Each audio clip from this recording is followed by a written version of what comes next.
Most of us think we understand forgiveness, letting go, turning the other cheek, or worse, gritting our teeth and pretending something didn't hurt when it did. Or maybe you've heard someone say that they will forgive but never forget. But what if forgiveness isn't about the other person at all? What if, according to A Course in Miracles, forgiveness is the key to unlocking your peace because it reveals that nothing truly happened to you in the first place? It's not about being nice. It's not about excusing harm. It's about remembering the truth. And once you get this, your entire life begins to shift.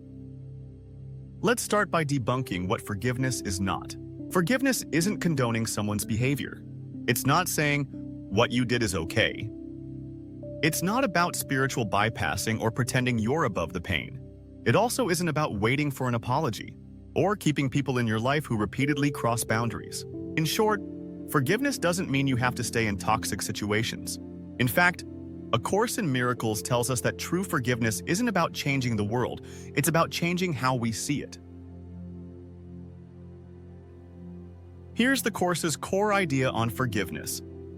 Forgiveness recognizes what you thought your brother did to you has not occurred. That might sound absurd at first. How can the thing that hurt you not have occurred?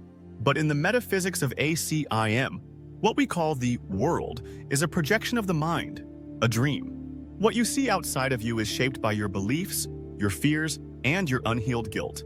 So when someone triggers you, betrays you, or lashes out, ACIM says you're not seeing an objective event. You're seeing a mirror of your own unconscious beliefs, shown to you for healing. That doesn't make it your fault. It makes it your opportunity. Forgiveness is the practice of withdrawing that projection and asking to see with the eyes of love. Let's make this real. Imagine someone betrays your trust. They spread a lie or take something that was yours.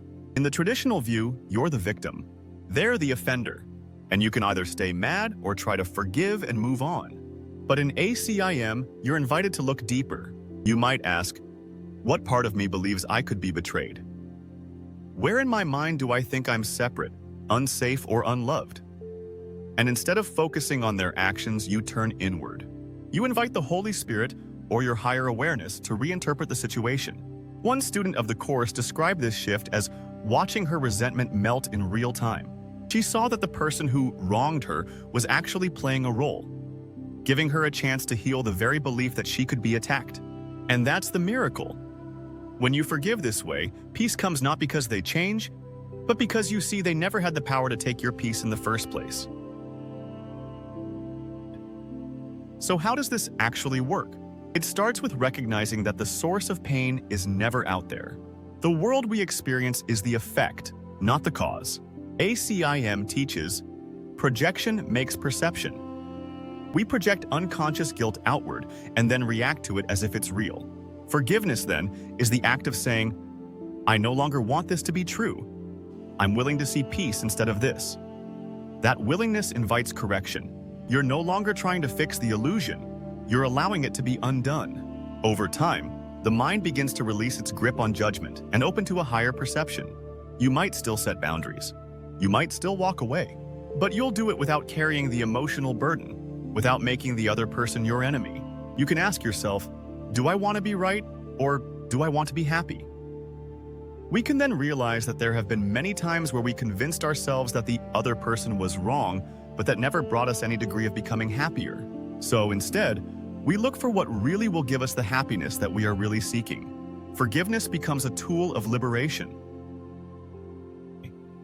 Here's how you can start practicing ACIM-style forgiveness today. Notice the trigger.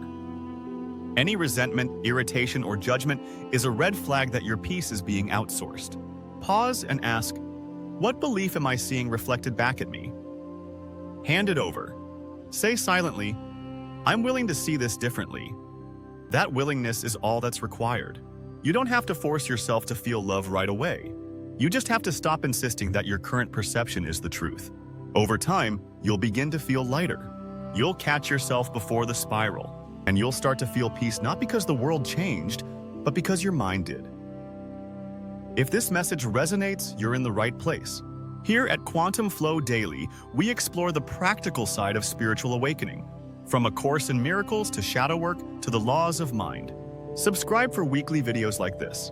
Remember, your peace is more powerful than any story, and it's always just one forgiven thought away.